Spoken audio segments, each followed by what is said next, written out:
Good morning, Uganda Extra. Thank you so much for being with us.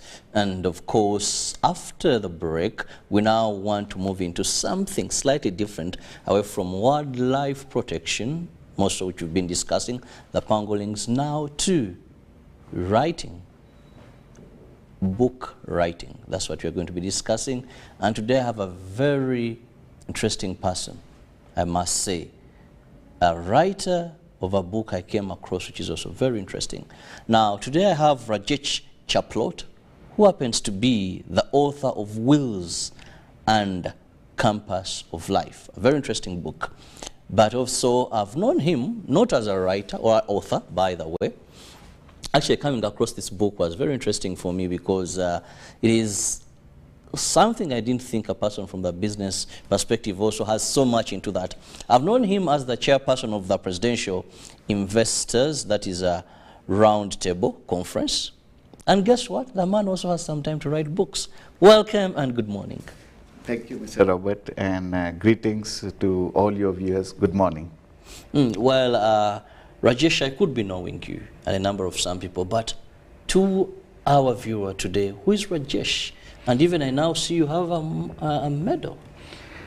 Yes, I'm one among them. I'm a very common man called Rajesh Chaplot. I came to Uganda 25 years before in 1998. I'm a chartered accountant by profession. I manage a group of companies called Graphic Group of Companies. During this journey of 25 years, yes, I hold various positions. Say, as you just mentioned, I was chairing a technical working group for the Presidential Investors Roundtable Conference. I was on the board of Private Sector Foundation, UMA. I was the past chairman of Indian Association. I formed various social and business organizations. I was a founder member and the first chairperson, say like Indian Business Forum I founded in 2014.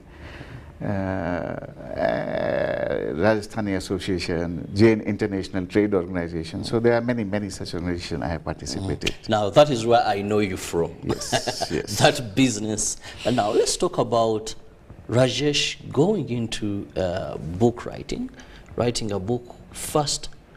What drove you into this? What was your passion? It was not my passion. Writing was my passion, yes, true. I started writing from last 4 years, but I always wanted to write, and I used to note down the subjects on which I will write when I will get the time from last 10-15 years. So when the COVID came, I started writing so that I was using the time fruitfully. So this was a product of COVID-19? Yes, yes, that is true. Many people discovered more of themselves actually during COVID-19. Yes, yes, yes. And who inspired me basically to write this biography of mine, basically. That's one of your journalists, your own journalist, whose name is David. He came to me 3 years before and he proposed, Rajesh, you should write a biography. And then I said, who am I? I'm not a billionaire. I am not a president of a country. I'm not a sportsman. Who will read my biography? And then I started thinking that I think if I write something different, and of course there were certain topics in my mind and all, but then I said, let me write about my life story, but not to people to know about my life. The aim was that my life, I converted in my biography the lessons of the life at every phase of life, starting from my childhood up to the age of 55. So at the end of every chapter, I have written morals, which are out-of-the-box morals, completely different, and which I have correlated with my lifetime stories, and which makes the books very interesting.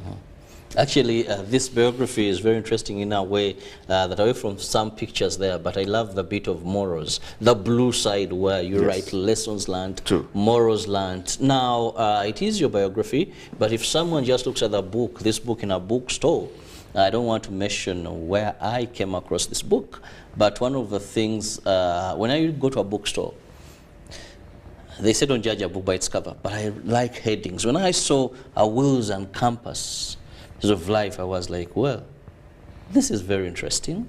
What are the wills and then the compass of life? I need to interest myself. Then Rajesh Chaplot, I'm like, is this person I really know? Yes, he's a businessman and now he's writing a biography. But you find that in this book, It's not just direct like many biographies I've read, which is where I was born. It's all about their journey. For you, it has an element of business. It has an element of what you learn out of what you've gone through. True. So this I find very unique and very interesting, because I've read a number of biographies about people, but it's more about them and them and them and their families. How did you come up with this specific way of blending that is not all about who I am, but there should be something else for the rest apart from me? See, I have written certain articles also in last 4-5 years. It has been published on New Vision. It has been published in some of the journals in Uganda, also in India, some newspapers in India. As you will see the back cover of my book, it is written, I always want to stand out of the crowd. Because until you don't stand out of the crowd, people will not notice you. And my thoughts also are a bit revolutionary in nature. I want to write something which is different, which nobody has written. I want to give something, a fresh look to my writings. So I was thinking that how it should be. So first I noted down all the chapters, what I should include in my book. Then I say how it could be different. Means my story is why as I earlier said, I'm not a billionaire or a sportsman, so who will read my biography? So because of that thought process, I came up with that idea that if I connect my stories, my testimonies with the morals of the life, and those morals also should be out of the box. I should not copy paste from here and there, basically. It should be related to my story and something new. And that's how I came up with this biography. Writing a book is not something very easy. And of course, there's someone watching us, they have wanted to write books over a time, they wanted to put down their biography. But what are some of the challenges that you faced? Yes, there was quite a number of challenges. The first and the foremost was to look for a writer who will put my stories into words. Of course, my secretary was taking the voice notes, but then who will write it properly so it took some quite number of months to identify the right writer. But finally I got Mr. Jonathan Wadley. He's a British citizen. He's a great writer. I am so happy that he wrote it so nicely. Then after writing the biography, I was reviewing at least maybe 15 times. I might have read and reviewed it with different angle. Every time I was reading it with a different angle. I didn't want it to hurt anybody, because if I've written something wrong about anybody, and it should not hurt to anybody, but without diluting my story also. So I had to balance it out. Then also people, while reading, they should not misunderstand what I'm saying. They should exactly get the meaning, what exactly I am saying. So there also I had to be very particular in the language and in the stories. Then when we were making the final cover, that was also a tug of war. I think that was the biggest tug of war, that how the cover should look like, because cover is the packaging. Choosing the title was also a bit, it did not of debate. I consulted with a lot of people. So these were the few challenges I met, but I think I have covered all of them successfully. Well, in this book, you talk about women as well. There is some component for the ladies. Briefly, you may not have time to go through the book, but can you summarize your book for my viewer? With relevant to women, you are saying? Yes, that's aspects. Yes, so I have talked about see, let me first say that in my book, I have covered many relationships which we go across in our life, which could be parents, your boss, your wife, your children, your social colleagues. So, yes, I have covered my daughters and my wife, which are 3 women. And I have talked a lot about those 2 relationships of daughters and the wife. Now, when we are choosing our partners, I have given how we should choose our partners, life partner. What should be the characteristics? Many times we get attracted because of the look, or because of the money, or because of certain other factors, depending person to person. But we need a package. We need a life package, basically. So whether the lady choosing a man or a man choosing wife is the same thing. So I have given very good analysis how to choose your spouse.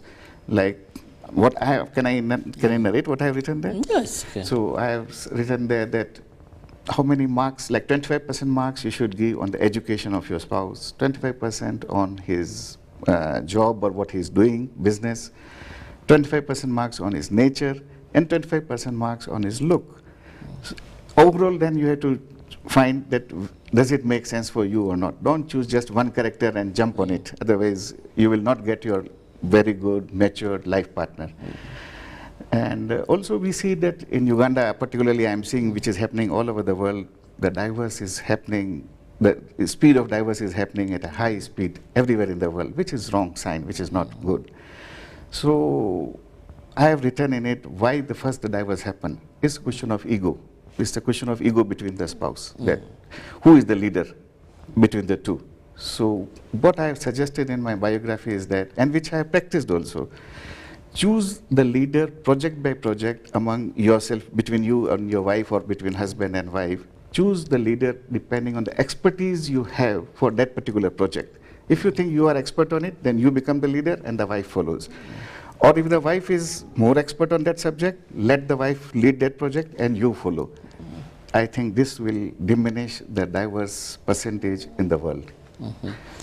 Well, what are some of the key lessons that a reader of your book picks out?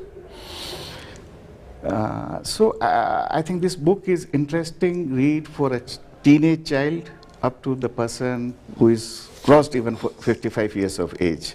And at every phase of life, my book answers the questions of life. So if I say lessons, there are lessons at every phase of life. Even in your career, I have talked about a career also. I have talked about the social life also. So as a parenting also, maybe I can give you one very good lesson which I have written, which is very unique, but we are all going through it, is that we have two or three children in our family. And when we are doing parenting, we do some experiments on the elder child, very innocently. And sometimes we fail, sometimes we pass in those experiments. Now, wherever we fail on those experiments, we do not repeat those experiments with the younger child, which is also fair. But the elder child, he feels that he was badly treated by his parents and his siblings were treated better, in a better way. No, but we need to remove that perception what the elder child have. So we need to sit with our elder child, talk with him that, you see, we were also new as a parent. You were the first child. We tried with you. When we fail, we realized that we should not do it with our younger child. So that conversation, if it happens, the elder child will not carry forward the pain in his heart. It's happening in every family, it happens. Also, if I talk in the same parenting, we as a parent, sometimes we are very common to say that the boy is close to me and the girl is close to my wife. Or we say Tom is closer to me.